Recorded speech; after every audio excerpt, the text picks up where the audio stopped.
Donc voilà, je suis Laurent Bouvin, je suis agriculteur bio à Valençol, dans les Alpes de Haute-Provence.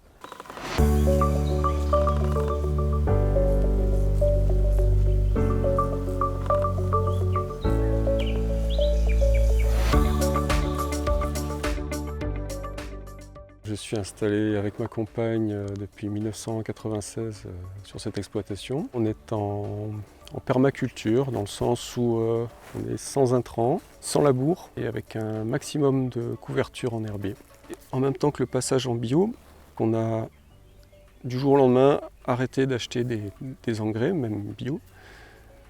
Au départ, simplement pour des raisons économiques, en se disant on va profiter des reliquats azotés, phosphorés, potassium, etc.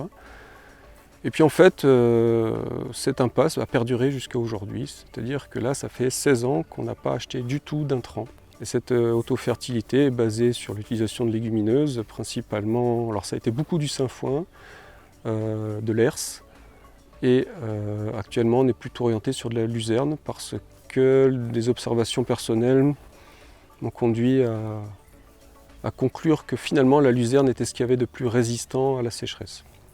On est dans une rotation sur 5 ans où on va faire un enchaînement. Alors en tête de rotation, on va faire un blé tendre à haute valeur ajoutée. La deuxième année, après un scalpage, on va faire de l'orge. La troisième année, on va faire du seigle.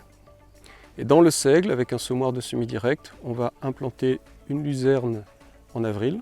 Cette luzerne, on va la laisser 2 ans. Cette luzerne a une fonction unique de nourrir le sol pour les 3 années de céréales qui suivent ensuite. Le but du jeu, c'est vraiment de capitaliser et de la matière organique et de l'azote. Elle va juste être broyée.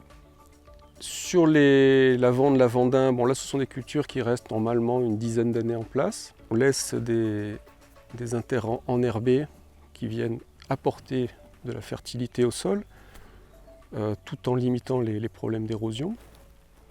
Des vieilles plantations, je les broie. Et toute la matière végétale reste sur place. Alors il reste évidemment toutes les racines, mais les racines sont scalpées avec le scalpeur, elles sont déchiquetées, elles sont cassées. Et comme j'ai un semoir de semi-direct qui peut semer de manière indifférente dans des parcelles avec des résidus végétaux ou sans résidus végétaux, ce semoir me permet de semer dans les résidus de lavandin broyés. Et donc dans l'histoire, j'ai gagné 15 tonnes hectares de matière organique. Alors certes, de la matière organique très pauvre en azote, c'est vraiment de la matière très lignifiée, mais c'est pas grave, c'est toujours ça. En étant en autofertilité avec un système agricole à très faible charge, même les très mauvaises années, on ne s'endette pas. Économiquement, c'est tout à fait tenable. Mais il faut sauter de l'esprit cette obsession du rendement.